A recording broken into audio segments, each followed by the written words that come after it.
The Transformers, the movie. Wait a minute, The Transformers, the movie? Something doesn't sound right. But that seems to be the official title, and that's what it says on my Blu-ray. It's oddly phrased, but I guess that's what it's called. Then again, who am I to question one's grammar? Anyways, let's get back to Transformers, one of the biggest icons targeted for kids during the 1980s. But among all of its TV shows, movies, and a legendary toy line, we're going to be looking into the 1986 animated feature that spun off from the original Generation 1 series. With me, however, I was never really into Transformers growing up. Nothing against them or anything, I was more of a Beast Wars kid, and even afterwards, I haven't seen any episodes of the show, and at the most, saw some of the Michael Bay films, and, well... yeah, I wouldn't count myself as a fan of those. But in the case of the animated feature, I will be looking at it as its own movie with no comparison to the other Transformers stuff. With my minimal knowledge on the franchise, consider this as a review from the perspective of a newcomer. Someone who decided to use this film as their introduction to the world of Transformers. So now that it's time to look at one of the biggest adventures to ever happen in Cybertron, is there more than meets the eye with this movie? Or not even animation could stop this film from going down to Michael Bay levels? Let's roll out! Find out. Sorry. The story. I can certainly say that this is one of the most action-packed animated films there is.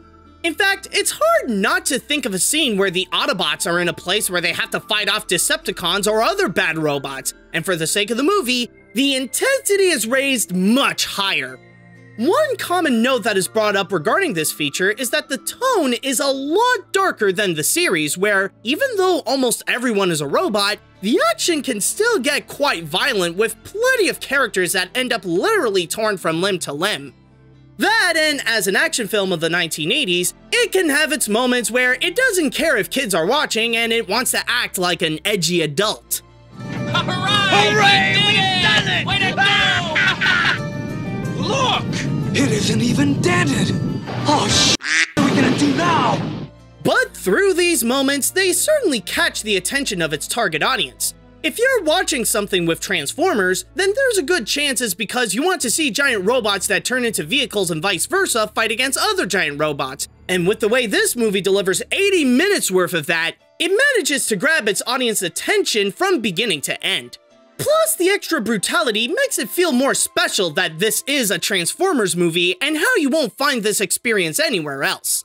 The only thing that does take away from being fully invested is the questionable use of out-of-place cartoony sound effects.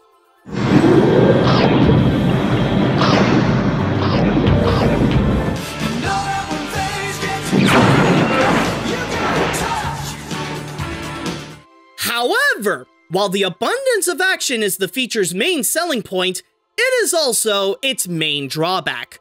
The biggest problem with the movie is that it's so focused on having the robots fight, chase, and kill each other, it leaves nearly no room for any substance written-wise, like an actual plot or time to explain the world of Transformers.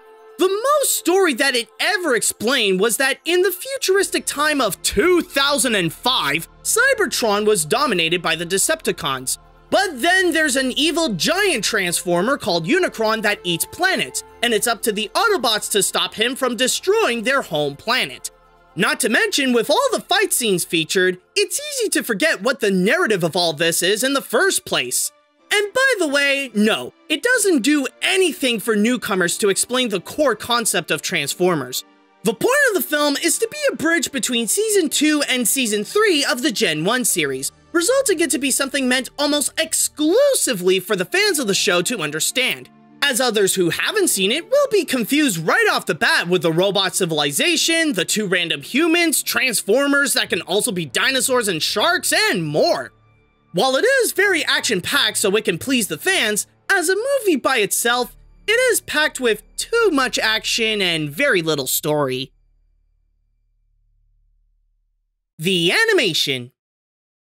Normally, with movies based directly off of TV shows, the visual quality would usually keep itself on par to the series for the sake of consistency and keeping low budget, but it would often leave with underwhelming results. In the case of Transformers, however, I was honestly quite surprised to see the amount of detail put into the animation.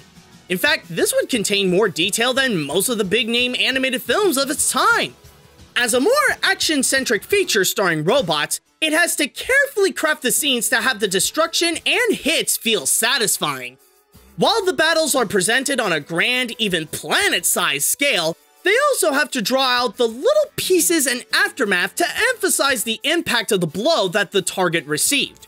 Even before the destruction, the whole world of Transformers includes so many different parts to show how everything is a machine, from the robots themselves, the vehicles they pilot, and even the planets and moons they live in. But a strong aspect to note here is the effects. Again, it's a movie filled with action and robots fighting each other with an upgraded intensity, so it will do everything it can to show how dangerous it can get with all the debris, the lasers, the mechanical parts flying around, and lots of explosions.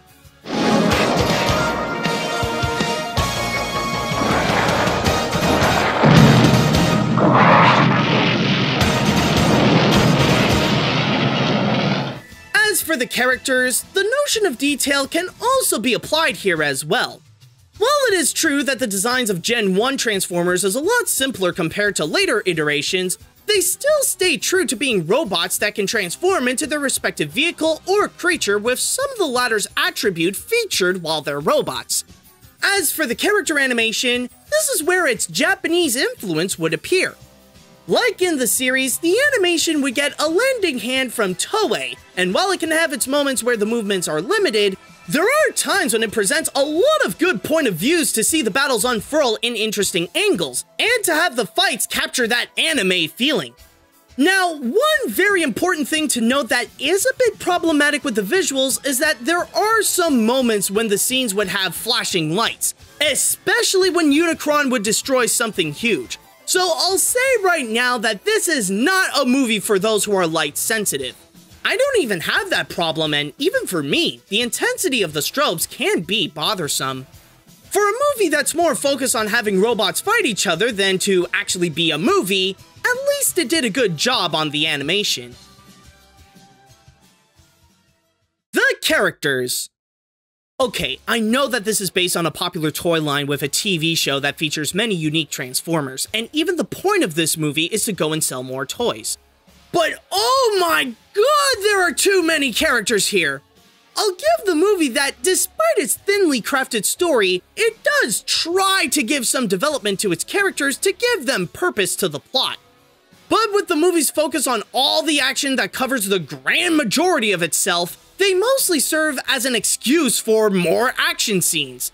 This could be a minor spoiler, but the only time it ever takes a break to have an emotional moment and focus on character development is the famous scene of Optimus Prime's death, which admittedly I can see how some can get teary-eyed at that moment. But strangely enough, this also means that the main stars of Transformers ended up getting shafted in order to make room for other bots like Hot Rod and Unicron. It's not just Prime that gets killed off. Megatron would turn into Galvatron, and Starscream literally gets blasted out of the movie. Megatron? Is that you? Here's a hint.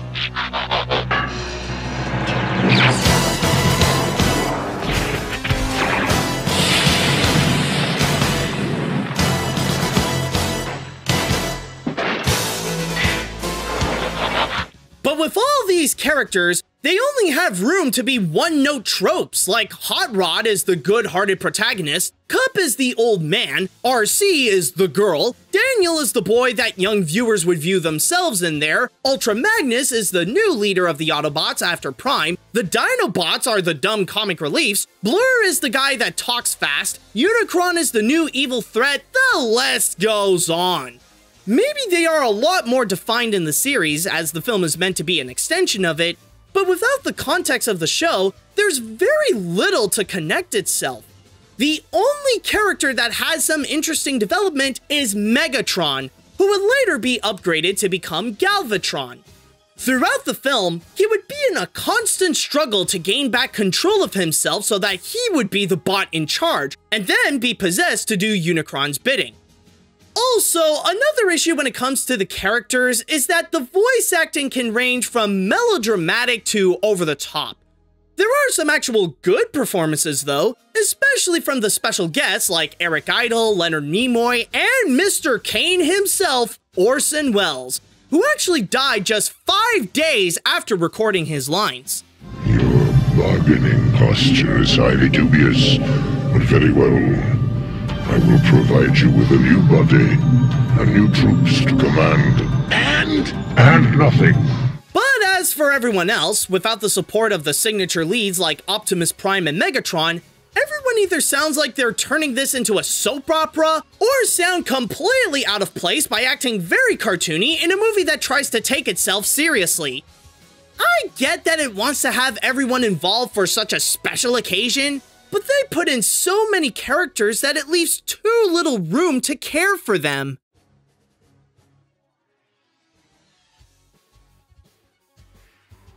Well, if there is one thing we can agree on, even with all its problems, it's still better than the Michael Bay films. The Transformers the movie is a completely action-packed feature that is built to give fans exactly what they want. 80 minutes of giant robots fighting each other. As a movie on its own though, there's little substance to gain from this, as it may have some solid animation. It also has weak writing that favors the battle scenes over having a prominent story, too many characters, over-the-top voice acting, and leaving newcomers to the franchise feel lost and a bit unwelcomed. Unsurprisingly, this movie is mostly catered to fans of the Gen 1 series to watch between Season 2 and Season 3. But if there is one other group of people that I would recommend this to, it would be the action junkies. If you don't care about stuff like plot or characterization and just want to see some cool action and battles, then this would be worth checking out. Also, one more thing to note is that this is also one of the most 80s movies ever created, especially because of the soundtrack. During many of the fight scenes, they are accompanied with a known pop song at the time, and it really adds to the corniness of the feature. Also, nothing says Transformers more than a bunch of bots dancing to Weird Al's Dare to Be Stupid. Dare to be stupid, dare to be stupid, what did I say? Dare to be stupid. I think it's safe to say that this is not the kind of film to really take seriously.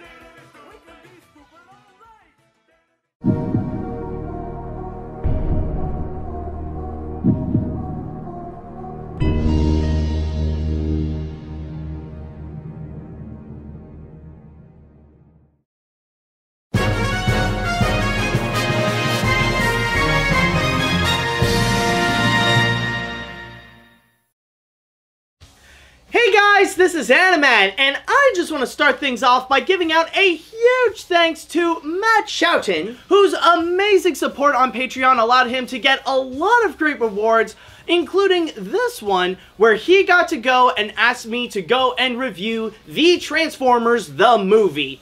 And even to this day, it just still sounds weird to say. I guess it does make sense that a lot of people just say Transformers the movie, or just the 1986 Transformers movie, but still, like, just by going with the official title, it still kind of just sounds a bit unnatural. But again, like I said before, who am I to judge one's grammar, am I right? But, anyways, there is also another thing that I would like to remind you guys about, that this review is coming from the perspective of an outsider to the Transformers franchise, someone who's not necessarily familiar.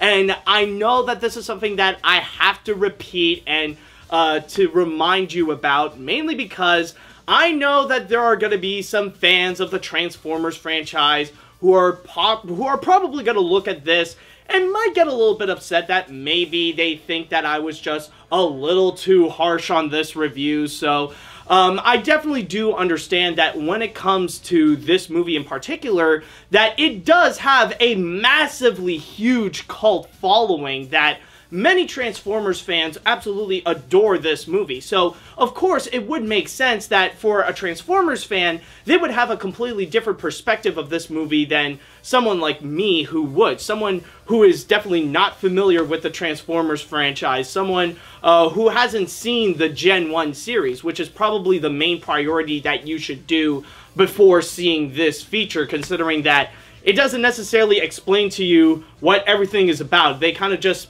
jump you in right in the middle of a situation without answering a whole lot of questions for people.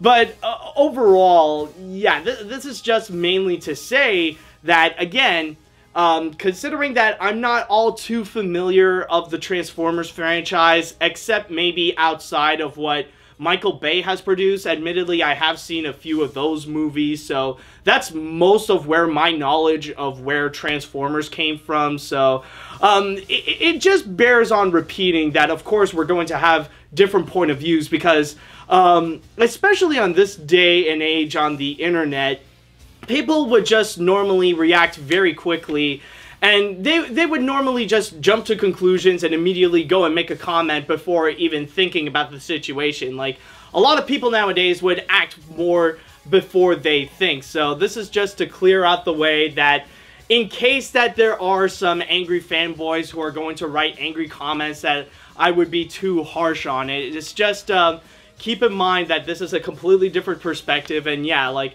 maybe this movie is not necessarily made for me, it's probably made for you. And I am actually speaking this through experience because I know that I've had that before, especially with reviews like the VeggieTales one. Oh boy, trust me, VeggieTales fans still give me crap for the review of that film. Alright, but anyways, I think we're pretty much all good with Transformers the movie. And now it is time that we shall go and move on to our next Patreon request, which is going to be from Red Bandit. So, if you guys would like to be like Matt or Red Bandit and you want to go and support my work and get some amazing rewards at the same time, including seeing my videos before anyone else, then all you have to do is go to patreon.com/animat. But at the same time, if you guys would like to suggest an animated film you would like me to review and I would put onto the animation hat, then all you have to do is write me an email at animatsreviews@gmail.com. So, the big question is, what is it that Red Bandit requested me this time? What is it that he wanted me to go and review? Well, actually, there is a little bit of a connection between Transformers and this one, considering that both movies have been released in 1986. But at the same time, though, they are pretty much opposites, considering that one movie involves giant robots and the other one involves little mice in London. And the only thing I'm just going to say is just look right behind me, and that would be your answer for the next review. Dragon!